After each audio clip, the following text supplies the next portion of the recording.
Bonjour Sofiane, c'est un plaisir de te recevoir à nouveau sur ma chaîne YouTube. On avait eu le plaisir de t'interviewer il y a quelques temps. On s'était rencontrés au Salon du Trading parce que j'animais les interviews organisées au Salon du Trading et j'avais eu la chance à ce moment-là de t'interviewer. Suite à quoi je t'avais invité sur ma chaîne YouTube. Tu nous avais parlé de ce que tu fais avec tes formations, l'expertise que tu as développée sur les options. Et d'ailleurs, pour les auditeurs qui sont récemment abonnés ou qui n'ont pas encore vu cette vidéo, je vous invite à aller regarder cette première vidéo qu'on avait fait avec Sofiane. Et aujourd'hui, c'était il y a 2 3 jours, je t'ai contacté parce que j'ai vu des news tomber, quelque chose qui semblait être à la mode. C'est les options zero day, donc 0 jour, qui arrivent en Europe. Que, voilà, sur les réseaux sociaux, sur les sites d'actualité, j'ai vu pas mal d'engouement là-dessus. Alors, juste peux-tu juste te présenter en 5 minutes et après nous expliquer de quoi il s'agit, qu'est-ce que c'est que ces options 0 jour? Oui, alors bon, bonjour Marc, bonjour à tous. Moi je traite depuis maintenant 5 ans. Je fais principalement aujourd'hui des options et des futurs sur d'autres produits également sur le SP500 et sur des choses un petit peu plus longues sur d'autres classes d'actifs, et notamment les ETF. Voilà, je traite de tous les jours. Je fais également des formations sur ces options en particulier. Et donc c'est un sujet qui m'intéresse beaucoup, sur lequel je suis très porté. Eh ben, je pense que c'est une occasion de les présenter un petit peu aujourd'hui, notamment les 0DTE qui sont au cœur de l'actualité, puisque il y a un essor phénoménal autour de de ces Alors, options. Voilà, il faut alors, comprendre un peu ce produit. pour moi, les options, mais ça, pareil, tu nous le présenteras, tu nous expliqueras tout ça. Pour moi, les options, c'était quand même quelque chose à la base qui permet de faire du swing trading. Donc, en fait, l'option, ça permet d'acheter du temps. Ça permet de. C'est ça, en fait, hein, qu'on fait quand on Oui. fait une option. On se donne du temps, on achète du temps. Là, des options zero day, ça m'intrigue. Ça m'intrigue. Je crois qu'il faut que je te débloque quelque chose pour te laisser la possibilité de partager ton écran. Alors, on va Voilà. partager. Parce que tu nous avais préparé un PowerPoint, hein, je crois. Une Oui, oui, présentation. oui. Oui, juste qu'il soit bien partagé Le bon écran. sur le bon écran. Je ne sais pas lequel on voit là. Alors, je vais te dire hein, quand J'essaie de on mettre le verra. zoom.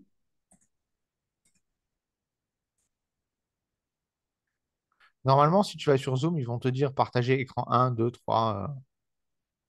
Alors, partager l'écran. Le 2, je crois que c'est celui-là. Ah, ouais. Donc, normalement, c'est bon. Je sais pas si C'est bon, tu... nickel. C'est Donc, voilà. bon, ok. Donc, 0 DTE, c'est le terme de, on va dire, le vrai, la vraie dénomination de ces options-là, c'est ça? C'est ça. Zéro DTE, c'est vraiment pour zéro day to expiration. Donc, ça veut dire il n'y a plus de jours jusqu'à expiration. En fait, ce sont des options. Donc, hop, je vous mets le petit rappel de ce que c'est, puisque j'avais fait quand même déjà une vidéo. On avait tourné déjà une vidéo. Vous retrouverez je pense, sur Internet, sur YouTube, hein. Mais grosso modo, ce sont des options donc, qui expirent en fin de journée, avec une prime évidemment qui est très faible, puisque comme vous achetez du temps et qu'il n'en reste plus, eh bien, bah, tout simplement, vous ne pouvez pas mettre un prix qui est élevé. Donc, la prime est faible. Ceci dit, et il y a une forte sensibilité, c'est-à-dire ces options en fin de vie. Donc, toutes les options, elles ont une échéance. Et ça, c'est des options dont l'échéance voilà, est très courte, très réduite. Donc, en comparaison du temps qui est restant, étonnamment, elles sont chères puisque la prime, eh bien, si on compare, si on fait le ratio par rapport au temps qui reste, c'est quand même, c'est relativement cher. Donc attention, c'est cher et pas cher à la fois. C'est Il y a ch- une c'est- condition. Ouais, c'est dis-moi. cher, excuse-moi, je te coupe, c'est cher parce que tout se joue évidemment le dernier jour, hein, plus ou moins sur les options. Bah, c'est ça. Et en fait, ben, l'utilisateur, l'acheteur n'a plus le temps doit avoir une vue assez bonne sur l'actif puisqu'il n'a plus vraiment le temps. Il lui reste 24 heures, grosso modo, pour avoir raison. Donc, si on achète et on veut que ça monte, par exemple, il faut quand même. On ne peut pas trop se permettre. On a une marge d'erreur plus réduite, en fait. On n'a pas le temps qui joue avec Pa- nous.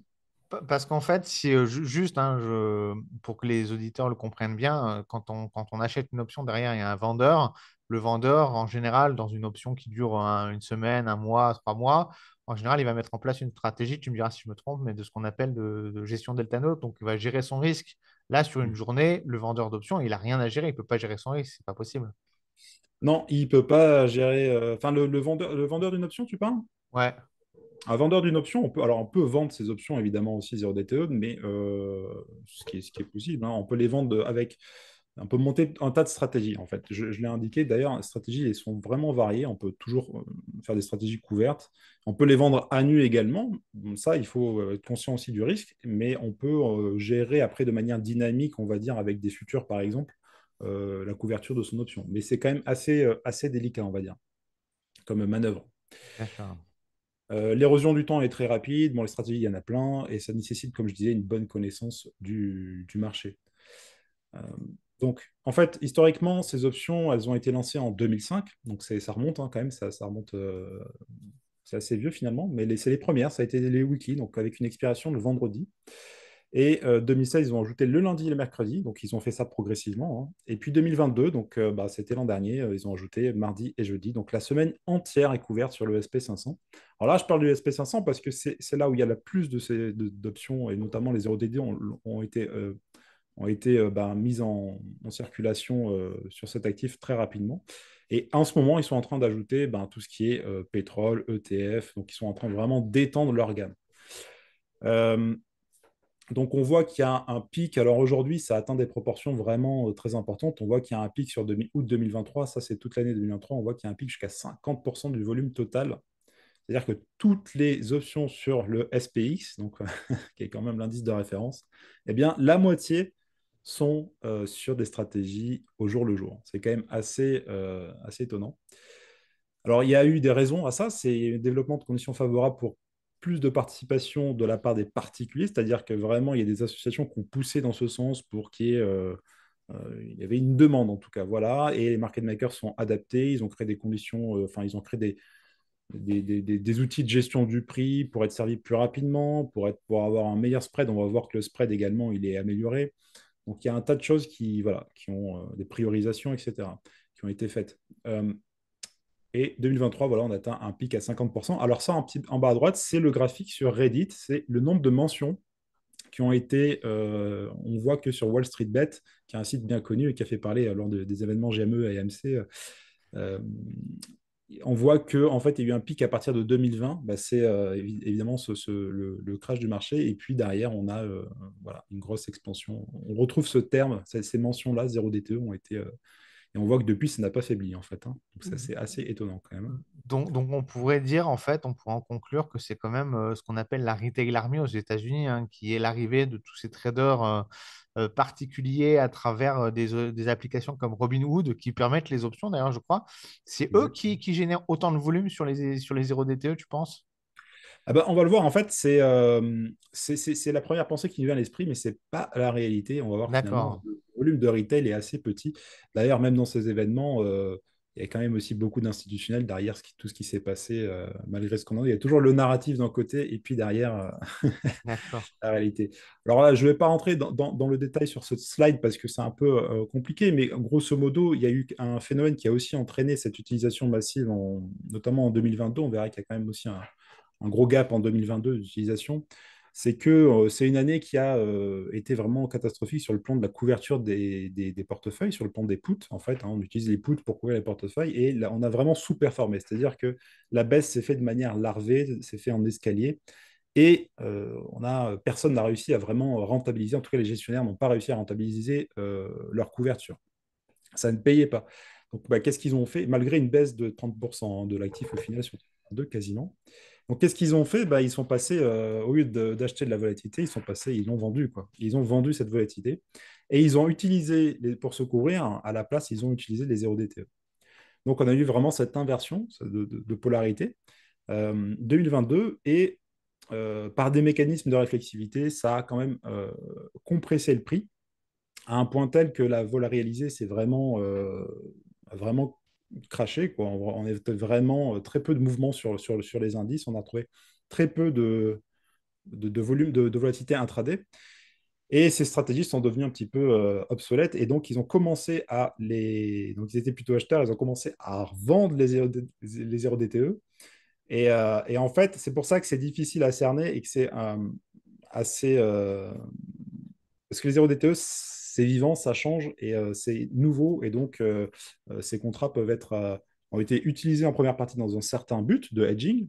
Et derrière, ils ont été utilisés vraiment pour en faire des stratégies assez rentables, notamment par les robots et les firmes de haute fréquence. D'accord. Alors, c'est intéressant ce que tu dis par rapport à la volatilité, parce que je sais que cette baisse de volatilité qu'on a connue en 2023, elle a été le gros problème de beaucoup de courtiers, hein. Les courtiers alors je ne parle pas des courtiers bourse qui proposent de l'investissement long terme, mais tous les courtiers, notamment CFD, qui permettent de faire du trading actif, eux, ils n'en peuvent plus, hein. Ils disent, s'il n'y a pas de volatilité comme ça, les gens ne traitent pas et c'est fini, on va mettre la clé sous la porte. Et donc ça vient de là, en fait. C'est intéressant parce que ça, je ne le savais pas, par contre, d'où ça venait, cette baisse de volatilité. Bah oui, effectivement, en fait, on a ces mécanismes qui ont été mis en place. On aurait dû, par exemple, avoir, même sur 2022, avoir une baisse plus importante. Et là, à chaque fois, on avait des remontées parce que c'était compliqué. Et même aujourd'hui, on voit que, je regardais hier, enfin, pas plus tard qu'hier, je voyais la volatilité réalisée à 10 jours qui était sur des niveaux de 2021, quoi. Donc, en fait, on est vrai, on a fait 20 points en session, 24 points. Enfin, bon, c'est très compliqué d'avoir des mouvements et quand on est trader, il faut attendre des lustres pour que ces trades Ouais, se réalisent. ça paye. Donc voilà, c'est vrai que ça, c'est des structures en fait qui n'aident pas parce que, enfin, c'est pas que ça aide pas, mais ça a du pour et du contre. Et en tout cas, oui, c'est massivement utilisé. Alors, quelques chiffres rapidement. Bon, voilà, on voit sur les années en fait l'utilisation. Donc, les 0 DTE sont en bleu. Et on voit qu'il y a eu effectivement un gap de voilà, 15% entre 2021 et 2022. Et ce qu'on peut remarquer également, c'est sur la part du volume total que on voit qu'il y a sinon du 1DTE et pas trop utilisé. On utilise principalement aussi du 2 à 7 jours. Donc voilà, les gens font des stratégies et se couvrent sur du 2 à 7 jours. Mais principalement, donc ça reste pour le moment vraiment le centre d'intérêt. Mais c'est super intéressant ce graphique parce que, enfin, si tu peux revenir dessus, si on voit en 2016, on avait quoi, 18 plus 6 plus 5, on avait à peu près allé au 30%, on va dire, grosso modo, d'options court terme, moins de 7 jours, moins d'une semaine, alors qu'aujourd'hui, c'est complètement l'inverse, quoi. On est à 50, soit plus de 60 pour 65%. Exactement. Et ce qu'il faut quand même comprendre, c'est que finalement, les options et le volume qu'il y a dessus sont quand même assez impactants pour le cours parce que les flux qu'il y a, comment dire, qui sont inclus dans le SP500, c'est des flux qui sont énormes évidemment, mais qui sont inclus sur des durées, qui sont là pour rester quand même. Donc, c'est vrai que ce changement en fait de paradigme, c'est assez impactant parce que euh, ce qui va faire bouger le marché en intraday, c'est pas si énorme que ça. Donc, tout ce volume, si la majorité du volume passe sur du 0 DTE, ben, effectivement, ça joue. Donc, ça joue, on va le voir dans la compression de cette volatilité. Et c'est pour ça qu'on trouve beaucoup de gens qui ne comprennent pas pourquoi le VIX est complètement. Ils disent qu'il est cassé. C'est pas qu'il est cassé, c'est juste qu'il y a une baisse tellement importante et que les stratégies doivent être adaptées parce qu'il faut tenir compte du contexte. Parce que là, le contexte change. Et on le voit, en fait, les chiffres. Ça, c'est vraiment les chiffres du CBOE en plus. Donc, on voit que c'est plutôt stable hein, en début, en fait. On voit que sur 2016, 2017, on a une espèce de. On pourrait presque tracer une ligne, mais là, on voit vraiment que voilà, 2020, ça Tout a ça été explose, vraiment quoi. l'explosion. Ouais, incroyable. Bon, bah, tu vois, j'apprends beaucoup de choses. J'espère que les auditeurs en apprennent aussi, mais franchement, passionnant. Ouais. Je t'écoute. J'attends la Eh suite. bien, bah voilà, donc en notre graphique, on voit bien, encore une fois, c'est juste, c'est la même chose, hein. Ça, c'est le volume. Donc, on voit bien que la différence ici, 0 DTE en orange et en non 0 DTE en bleu. Donc, on voit bien à partir de 2020 l'augmentation. Pareil ici, bon là c'est le volume tradé et là c'est en part du volume. Donc là c'est en millions, donc ça donne une petite idée. Il y a quand même pas mal de. C'est quand même des millions d'options tradées chaque jour. Ah, des millions d'options, pas des millions de dollars. Oui, oui, oui, parce que. Donc des milliards. Ah oui, ça fait beaucoup, hein. C'est quand même costaud, ouais. Bah, c'est un actif des plus liquides en tout cas. Alors les participants, c'est intéressant de savoir aussi bah, qui c'est qui se cache derrière ces fameuses options. Alors, bah, il y a des firmes de quantitative trading, il y a des gestionnaires et leurs managers, les RIA qu'on appelle, là, il y a des conseillers en gestion financière, il y a des market makers, il y a des fonds de volatilité, il y a des traders pros pour compte propre, des traders particuliers occasionnels, il y a des hedge funds, il y a des market makers, il y a des dealers, il y a tout. En fait, il y a vraiment beaucoup de monde là-dedans. Alors, quelle est la part? Principalement, on va dire que c'est quand même des. Alors, sur le graphique en bas à droite, on le voit, c'est marqué donc en bleu, c'est les market makers, en bleu foncé. Et en bleu clair, c'est customer. Customer, dedans, ça inclut toutes les firmes le hedge fund c'est considéré comme retail et comme. En fait, c'est les Et- clients des banques, en fait, c'est ça? oui, bah, ce sont les. C'est des professionnels, en fait, hein. C'est des D'accord. gens qui exploitent et qui mettent des stratégies, qui font des stratégies sur le marché pour en tirer un avantage. Donc, vraiment assez spéculatif. Donc, on voit que quand même, ils sont assez. Ils ont une part importante, en fait. Et ça, c'est. Ils mettent pas la date. Ah oui, 2012-2022. Donc, ils disent, en fait, ça n'a pas été. La part est toujours la même. Ça veut dire quoi ce graphique? Ça veut dire qu'en fait, depuis 2012 à 2022, par rapport au volume total, les clients sont toujours les mêmes. D'accord. C'est toujours des professionnels. En fait, on ne voit pas, par exemple, les retail qui arrivent ici ou on voit pas. Oui, il Là, il y n'y a a, pas, y a pas un changement comme ce qu'on voit sur les graphes précédents, où on voit qu'il y a, à partir de 2020, il y a eu un vrai changement dans la durée des options. Là, on ne voit pas vraiment de changement. C'est la même on voit chose, pas quoi. de changement. Ce qui veut dire qu'en fait, c'est toujours des professionnels qui sont là-dessus, qui sont sur les produits. C'est juste qu'ils ont décalé et au lieu de prendre sur plusieurs, ils ont pris sur du très très court terme, sur du zéro DTE. En fait, c'est de plus en plus utilisé les market makers également. On voit qu'il y a une légère augmentation, mais c'est de plus en plus utilisé. Pourquoi? Parce qu'en général, eux, ils se servent du futur pour couvrir leur position sur option. Mais là, ils se servent un peu plus des options 0 DTE. Donc ça a été confirmé par le CBOE, par JP Morgan, il y a des études également. Et en fait, le taux de participation des particuliers, donc c'est vraiment les particuliers comme toi et moi, finalement, Ah, c'est très, très faible. plus toi que moi, je pense. Voilà, tu vas t'y mettre. C'est à peu près de 5-6%. Donc ça, c'est des chiffres que j'ai retrouvés deux fois. Oui, donc ça reste à peu près comme ce qu'on voit sur les autres marchés, sur les futurs ou sur les ETF. Les particuliers ils sont toujours entre 5 et 10, plus ou moins. Voilà, on Donc, reste dans de toute manière, ils ont en fait, on va le voir, mais voilà. Donc la majorité des intervenants, c'est aussi des trading de haute fréquence qui essaient d'exploiter et qui font partie de ces fonds spéculatifs qu'on voit dans toute cette partie et qui viennent exploiter ces options. Voilà. Mais après, il y a de tout, hein. De toute façon, il y a un petit peu de tout. Il y en a plutôt qui les achètent et d'autres, et comme les retail, sont plutôt acheteurs d'options parce ils ont une vue assez spéculative. Et par exemple, tout ce qui est, on va dire, spéculation un peu plus professionnelle, ils vont vendre ces options. Donc, on va le voir sur des montages de stratégie. Alors, je trouve un tableau comparatif, donc j'ai cité la source, entre les particuliers et les professionnels. On voit que sur les. Alors, Slim, c'est particulier. Donc, on voit que sur les 0 DTE, principalement, on voit que les tailles, elles ne sont pas très importantes chez les particuliers, hein. 90%, ça tourne entre 1 et 5 contrats contre 37% entre 10 et 100 contrats chez les non particuliers. Donc, on voit qu'évidemment, ça, c'est des chiffres classiques. Principalement, ils sont acheteurs, donc on est sur côté buy side, et côté pro, on est plutôt sur côté vendeur, évidemment, on va voir pourquoi, hein. Principalement d'école, et là, principalement de l'achat et principalement de la vente sur l'école. Et pareil sur les côtés put, hein, donc ça, c'est des options de vente, et les calls sont des options d'achat. Les particuliers sur les options de put également sont acheteurs. Donc, ils sont acheteurs des deux côtés. Eux, de toute façon, c'est simple. Et son côté vendeur, on retrouve la majorité des contrats vendus côté pro. Donc, eux, ils sont toujours vendeurs. Mais c'est normal. Pourquoi? Parce que, on l'a vu, quand on vend des options, en fait, il faut gérer son risque. Et gérer son risque, ça demande quand même des outils et une sophistication un petit peu plus, voilà, enfin, des outils un peu plus sophistiqués, on va dire. Donc, c'est normal qu'on retrouve ça du côté des pros. et une formation. Et aussi une formation, ça c'est sûr, hein, exactement. Donc, c'est vrai qu'on a beaucoup de spéculation, on a entendu beaucoup de l'auto-trading et un peu en mode YOLO. Donc les gens achètent des calls, les utilisateurs, les Américains, on a vu ça sur Robinhood, il y a eu des histoires, parce que bon, évidemment, on a des rendements incroyables. Bon, il y a Bon, on voit de tout. quitte à faire n'importe quoi, quitte à faire une connerie, il vaut mieux la faire en achetant une option. On se fait C'est moins c'est- éclater. c'est- c'est ça. Alors on peut aussi, attention, hein, il y a du risque, on peut aussi tout Oui, bien perdre. sûr. On peut y aller en mode, voilà. je veux l'auto, quoi, vraiment casino. Ça, c'est possible. Bah, c'est pour ça, d'ailleurs le terme l'auto trading, ça existe.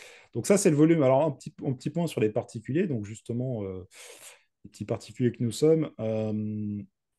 Donc le volume d'options, c'est pareil, il a augmenté notamment à partir, lui, de 2022. Donc on voit quand même que, parce que 2000, on avait dit 2020, ils n'étaient pas tellement présents. Ils sont Ouais. arrivés, les pros étaient présents, eux, ils sont arrivés un peu plus tard.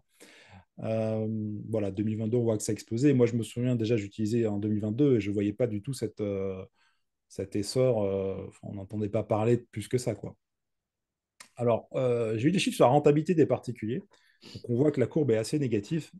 Assez négative. C'est pas, ça, c'est les profits nets et les profits bruts sur les options 0 DTE. Donc, 75% du volume total des options SPX en retail sur 0 DTE. Donc, eux, c'est encore plus. C'est-à-dire qu'aujourd'hui, ils passent tout. C'est-à-dire que les particuliers, eux, c'est 75%, c'est même pas 50%, c'est Ah, c'est ouf.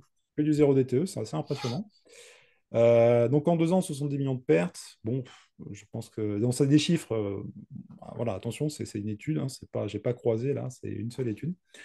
La perte journalière moyenne environ de 184 000 dollars et c'est en augmentation constante. On voit que la courbe, là, on dirait qu'il n'a pas de fin. Des frais de transaction très élevés, puisque ben, les brokers, alors si on a des bons brokers ici, donc on peut s'en sortir avec des frais de transaction peu faibles, mais il faut aussi tenir compte du spread. Et de chaque broker est différent, hein. Je sais qu'il y a des. Je ne vais pas citer les noms, mais sur certains, les frais sont quand même. C'est du x4. Ah ouais, d'accord. Donc il y a aussi cet effet en fait de perte dû à cet effet de l'auto-trading, hein, puisque ben, beaucoup de spéculation un petit peu n'importe comment.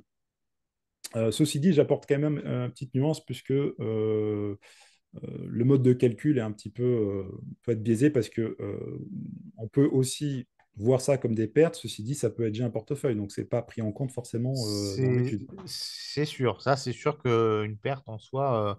Mais par contre, c'est vrai aussi, par rapport à l'effet l'auto-trading, c'est vrai que le fait d'offrir des options qui ont une échéance avant la fin de la journée, enfin à la fin de la journée, bon, bah, ça incite aussi les particuliers à prendre plus de risques, à s'amuser, à jouer peut-être un peu plus. On voit tout de suite si ça paye ou si ça paye pas. C'est comme c'est comme le jeu à gratter un peu, on va dire. Donc toi, qu'est-ce que tu recommandes toi en fait?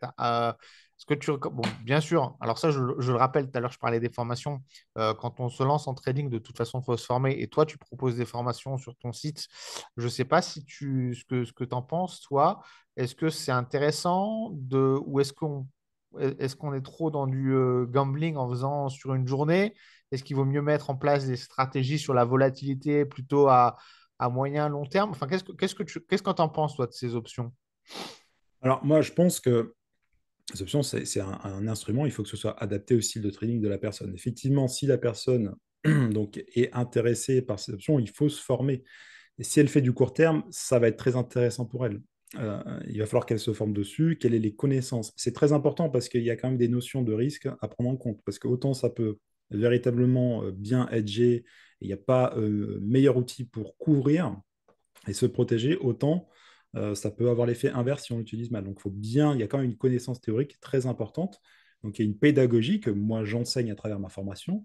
Et il faut, voilà, c'est vrai, et il y a une valeur ajoutée puisque, enfin, en tout cas, moi je fais bénéficier de toute mon expérience et toutes mes connaissances l'élève. Donc ça, c'est une première chose.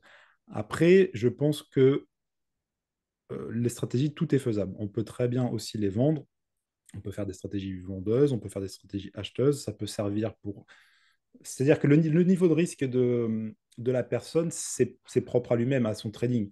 C'est quelqu'un qui veut prendre du risque. Je ne pourrais jamais l'empêcher de dire, ben voilà, maintenant, il faut qu'il sache dans quoi il s'engage et où est-ce qu'il met le pied. Après, il peut avoir aussi de très bons rendements et faire une année formidable. Donc, je ne peux pas me positionner là-dessus, mais je peux dire, voilà, en tout cas, ce que moi je propose, c'est une connaissance du produit et après, une fois qu'il sait ça, bah, il fait ce qu'il veut. Mais les stratégies sont variées. On peut tout faire véritablement. Ça peut aider beaucoup sur la partie synthétique pour un scalper, par exemple. Donc, même sur du très court terme, ces options, c'est super. Et c'est pour ça qu'ils les ont sortis sur ces produits, hein, SPX et Nasdaq. C'est parce qu'ils savent qu'il y a beaucoup de traders et de day traders et que, ben, voilà, donc pour hedger en intraday, c'est excellent. Donc, Donc, c'est une vraie innovation, c'est une vraie valeur ah ajoutée. oui, oui. D'accord. c'est une vraie valeur ajoutée. Il y a énormément de valeur là-dedans. Euh, Maintenant, il faut savoir quand même que voilà, il faut les maîtriser puisque vous avez peu de temps avec vous finalement quand vous êtes acheteur de ces options. Donc, il faut avoir une vue assez juste, donc très bien connaître son sous-jacent. Donc, souvent, on perd. Attention, quand on est acheteur des options aux 0,2, on les perd. Donc, c'est mieux quand elles sont utilisées pour juste la couverture, pour continuer son trading. Mais voilà, si par exemple, on n'est pas très sûr, on a un niveau qu'on veut acheter, n'est pas trop sûr du timing, de si on ne va pas baisser un petit peu plus, bon, ben, on peut très bien acheter et se couvrir avec une option ou juste acheter un call. Voilà, mais D'accord. ça peut être super. Non, non, c'est une vraie innovation, c'est excellent dans une optique court terme, de trading court terme. Mais pour du long terme, ou alors pour gérer on peut très bien aussi faire des stratégies un peu plus long terme et se couvrir avec ces options-là sur du court terme. Donc ça aussi, c'est bien Ouais, pour c'est ça. ça, c'est ce que je me demandais en fait quand je voyais les market makers qui l'utilisent. Je me suis dit, est-ce que les market makers n'utilisent pas ces options court terme pour couvrir leurs options long terme? Alors, ils font des stratégies. Alors, ils font des stratégies un peu plus. Ouais, ils jouent beaucoup sur l'écart aussi du spread et ils essaient d'encaisser. Enfin, ils ont des stratégies assez rapides, assez automatiques. Ils montent aussi des stratégies on va le voir parce qu'il y a un tas de stratégies faites par le CBO, justement. Ça fait la transition parfaite. Les stratégies, alors les CBO ont sorti des chiffres, donc ils ont dit voilà, sur les options, nous en 0DTE, on a 50% à peu près qui sont sur une seule patte, donc on fait des options toutes simples en fait, voilà. Et sur des spreads, donc les spreads c'est à partir de deux options, hein. Sur les spreads, on est sur un tiers en vertical spread et deux tiers sur des stratégies plus complexes. Donc voilà, ça c'est les chiffres alors d'ouverture et de fermeture des contrats acheteurs et vendeurs. Donc on ne veut pas trop voilà, vous polluer l'esprit avec ça, mais on remarque quand même quelque chose. Donc, c'est que là, par exemple, on voit en fonction de l'heure de la journée. Donc, on voit qu'il y a beaucoup de contrats qui sont ouverts à l'ouverture du marché. Ça, c'est sur des stratégies, donc ils disent single leg. Donc, c'est des stratégies simples d'achat. C'est une option, en fait. J'achète toujours. Donc, il y en a énormément qui sont achetés et étonnamment aussi en fin de journée. Et ça, c'est un petit truc qu'on verra justement. C'est assez étonnant. Ça, c'est des stratégies justement qui sont. Il y a beaucoup de volatilité en fin de journée et ça peut être intéressant de les acheter. Là, on voit les contrats qui sont, par exemple, on voit les contrats qui sont fermés. Donc, fermeture à l'ouverture du marché, c'est normal puisque c'est des options. Les options 0TD, il ne faut pas oublier que c'est des options qui ont eu des mois d'existence, hein. Elles expirent ce jour-là, mais elles ont été Ah, d'accord, ouais, c'est ça. C'est la dernière journée, c'est la journée d'expiration en fait. exactement, exactement.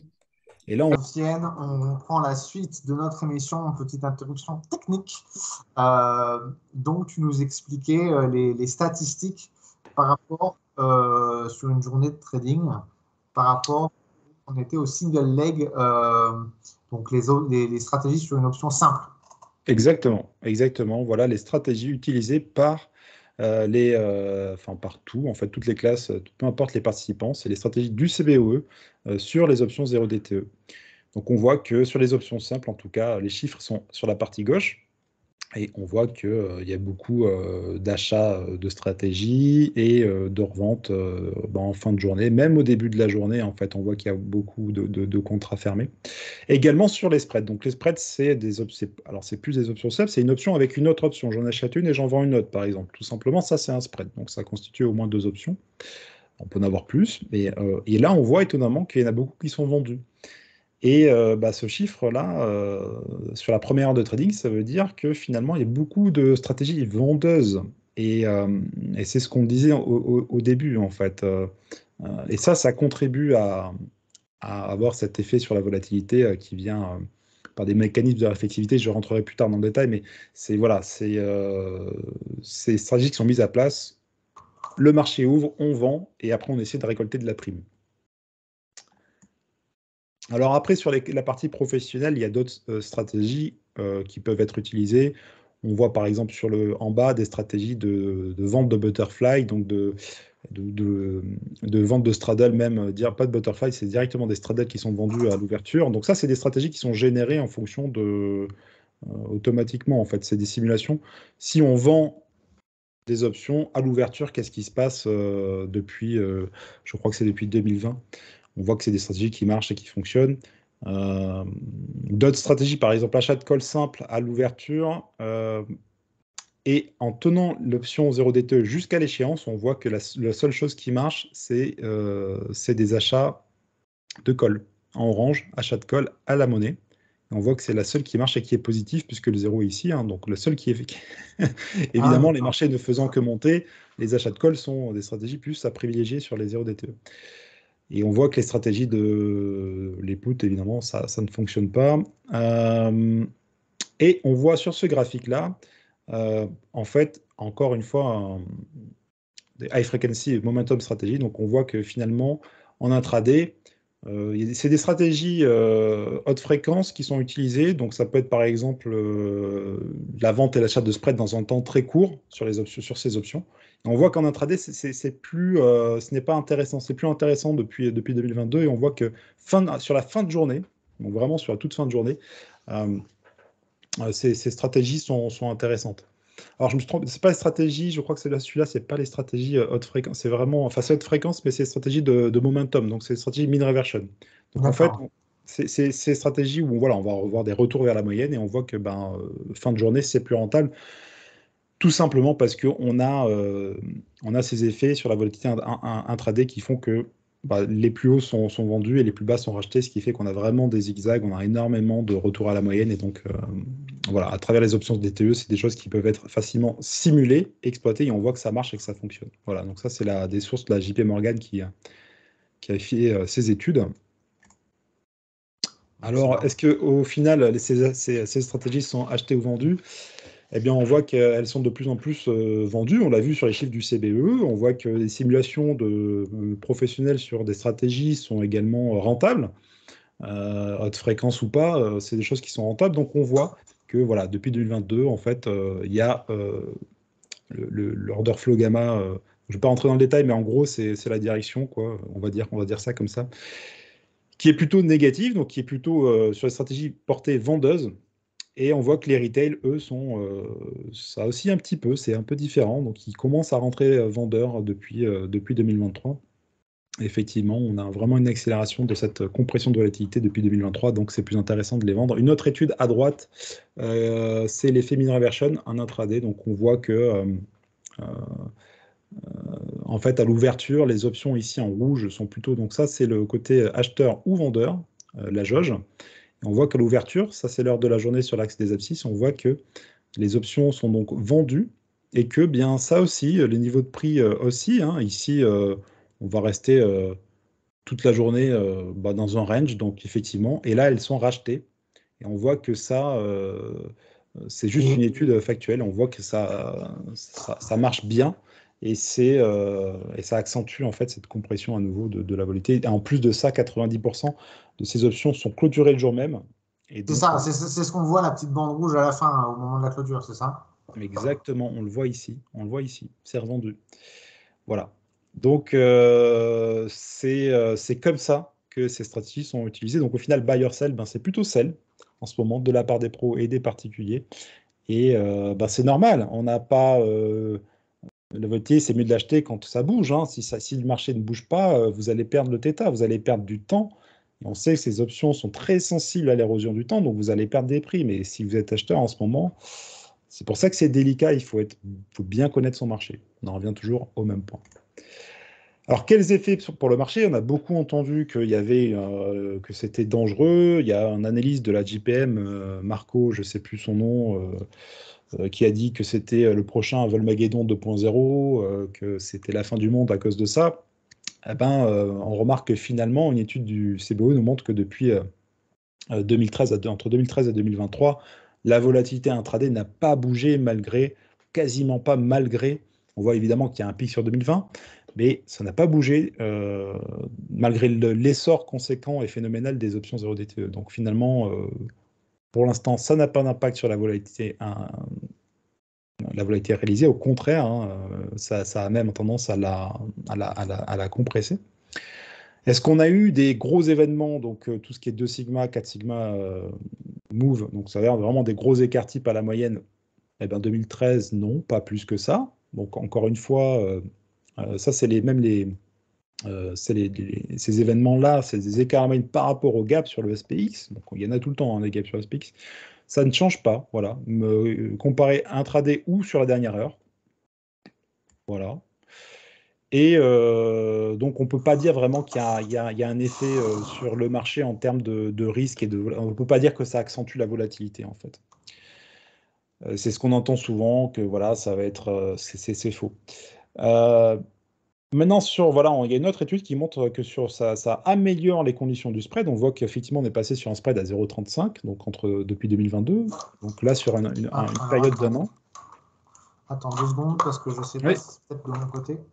petit souci technique. C'est bon, non, c'est mon casque, juste tu t'entendais plus.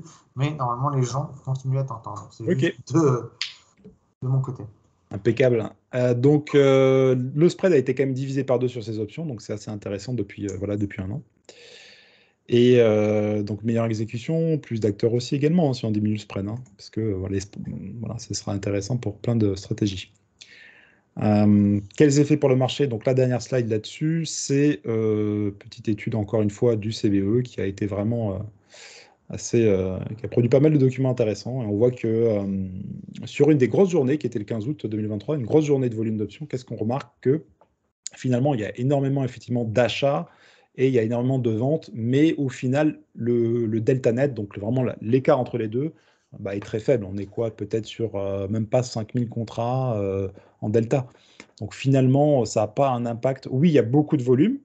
On l'a vu, c'est quasiment aujourd'hui, ça atteint des pics à 50%. Mais au final, entre ce qui est acheté et ce qui est vendu, bah, ça s'équilibre plutôt bien. Du coup, c'est pour ça que ça impacte pas trop la volatilité et que ça améliore les spreads. Exactement. Voilà. Tout est lié finalement. Il y a pas de magie. Donc voilà, pour conclure, je ne vais pas faire trop long parce que c'est assez varié, c'est assez conséquent comme domaine quand même, hein, les 0TTE, puis c'est nouveau, donc ça change, ça évolue, il y a beaucoup de choses à dire. Donc pour conclure, je dirais que est-ce que ça augmente la volatilité comme on l'entend et qu'il y a un risque? Bah non, au contraire, elle diminue la volatilité intraday, et notamment par les ventes, puisque si on est vendeur de ces options et que même les pros sont vendeurs de ces options, qu'est-ce qui se passe? C'est qu'en face, la contrepartie, elle est acheteuse, donc elle va hedger, donc ça va vraiment créer un mécanisme réflexif de compression, de baisse de la volatilité et en fait de zigzag toutes les hausses vont être vendues, toutes les dips vont être achetées. Donc ça va vraiment contribuer à ça, donc ça va vraiment pas du tout accentuer cette volatilité-là, les chiffres le montrent. De plus, le gamma est réduit, donc ça veut dire que cette amplification, cette accélération du prix et du hedging potentiel est réduit, parce que sur les options court terme, il est moins gros, et que la majorité sont de toute manière fermées à l'échéance. Donc quoi qu'il arrive, alors j'ai noté, attention, cela ne diminue pas pour autant le risque de baisse, ça ne veut pas dire que parce que ça contribue à faire baisser la vol qu'un événement n'est pas possible. Un événement est toujours possible et ça peut même accentuer un petit peu cet événement. C'est pas impossible que, effectivement, puisque la majorité du volume est dessus, ça peut accentuer sur un jour. Mais voilà, ça restera temporaire puisque de toute manière, le lendemain, il y aura plus ce sera fini, il n'y aura plus d'options. Au contraire, le risque, il est plus, si vraiment on a un crash ou qu'il peut se passer quelque chose, c'est plus à cause des échéances long terme, avec des effets sur la vol qui sont plus importants, avec des volumes. Voilà. Là, on a potentiellement plus d'énergie, il y a quelque chose qui se construit. Une forte compression de la vol peut amener, comme en 2017, on a vraiment eu des niveaux historiques de ces effets-là, peut amener à un débouclage, comme on a vu après en 2018, on a perdu, ça a été vraiment un gros débouclement, on a eu des surprises. Mais ça, c'était plus porté, on va dire, par des options vraiment long terme. Donc, est-ce que les 0DTE sont majoritairement utilisés par des traders retail? Eh ben, c'est faux, finalement, on retrouve les standards qu'on utilise dans toutes les industries, hein, c'est à peu près du 5-6% pour vraiment les particuliers. Après, particulier customer au sens pro, là, c'est autre chose. Donc, faut-il vendre de la vol quand elle est élevée? Bah, pas forcément, justement. Au contraire, on dit toujours les options, quand la volatilité est élevée, ben, vaut mieux l'encaisser, vaut mieux la vendre. Et puis, inversement, parce que ça va faire du mean reversion. Bah, pas forcément, parce que là, on voit qu'effectivement, ça entraîne, ces ventes entraînent, ça a un mécanisme autoréalisateur, quoi. Ça entraîne une baisse de la vol, donc il vaut mieux vendre, donc il vaut mieux. Voilà. Après, ça, il y a un certain stade à ça. Et l'objet de la question, ce sera à quel moment ça va être trop, en fait. Et parce qu'on sait très bien qu'une fois qu'une stratégie est trop utilisée, ça change et le marché s'adapte. Donc, il y aura un moment, il y aura un pic également voilà, à cette utilisation-là, à ces stratégies. Mais en tout cas, ce n'est pas forcément le cas aussi. Est-ce que c'est aussi le bouc émissaire, j'ai noté ça, parce qu'il y a eu beaucoup de débats, ça a quand même été la question centrale. Est-ce que ça, c'est voilà, de la part de pas mal d'entités. Alors là, les avis divergent. Moi, je dirais que c'est quand même un bouc émissaire parce que voilà, le jour où il y aura quelque chose, on va dire que c'est les zéro DTE, alors que au contraire, Pas elle stabilise le forcément. marché. Ouais, non, c'est sûr. Voilà. Et au final, est-ce que le trader particulier peut en profiter? Oui. C'est ce qu'on disait tout à l'heure, c'était en répondant à tes questions, le trader particulier peut en profiter. Ceci dit, attention, c'est quand même à manier avec précaution et il faut bien savoir ce qu'on fait. Est-ce que d'autres acteurs en tirent profit? Et là, j'ai mis le joker avec la dernière slide, l'action du CBO depuis 2013. Ah ben ça, Voilà. c'est Donc, sûr que eux en profitent, ça c'est sûr. De toute façon, voilà. c'est comme les gens, on en parlait tout à l'heure un peu en antenne, les gens qui disaient, ah mais tiens, il y a les contrats futurs sur les cryptos, il y a les options sur les cryptos. C'est pas que les acteurs comme le CBOE sont spécialement crypto-fans, hein. C'est juste qu'ils veulent capter les volumes. C'est du business pour eux. Donc là, effectivement, Business. sortir des nouveaux produits qui attirent des volumes, c'est leur cœur de business. Donc, en tout cas, un grand merci, Sofiane, pour cette présentation. Je le rappelle, voilà, tu fais des formations.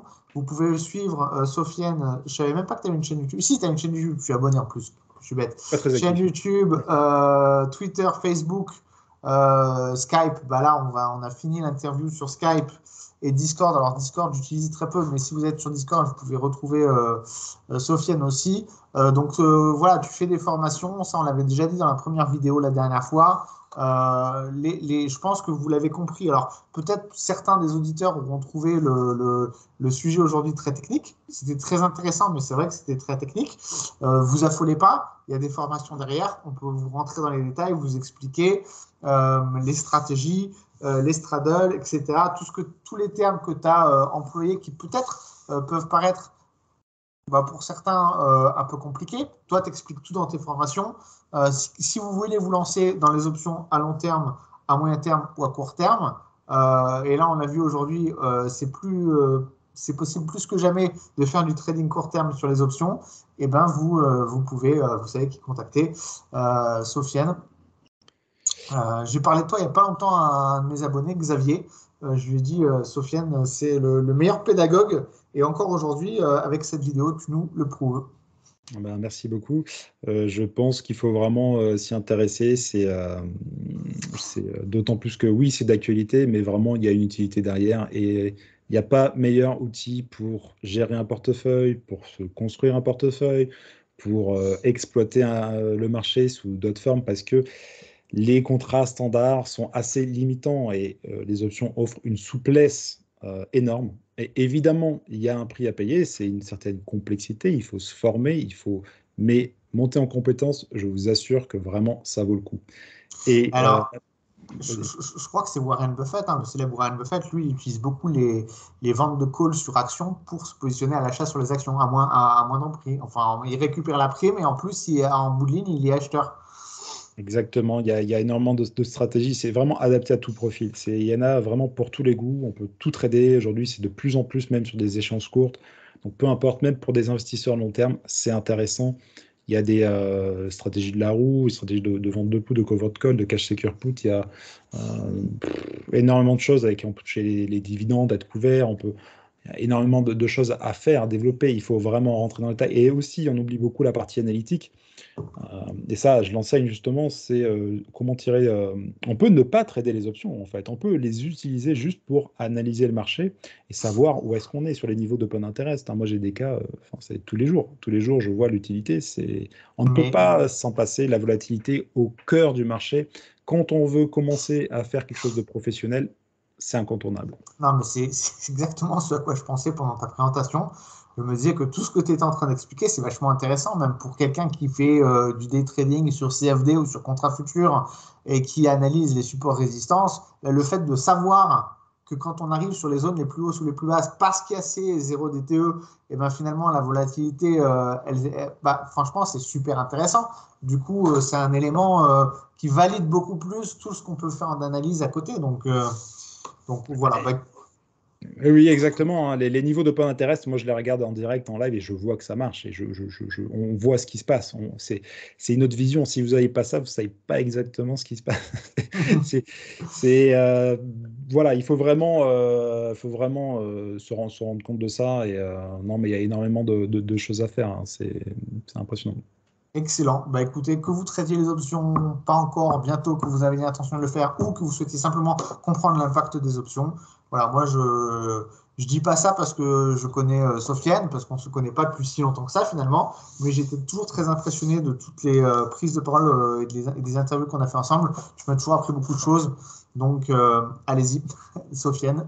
Et je vous souhaite à tous une bonne journée et peut-être qu'on aura l'occasion de te recevoir à nouveau, Sofiane, dans une prochaine vidéo. Bon Merci week-end à beaucoup, tous. Marc. À bientôt.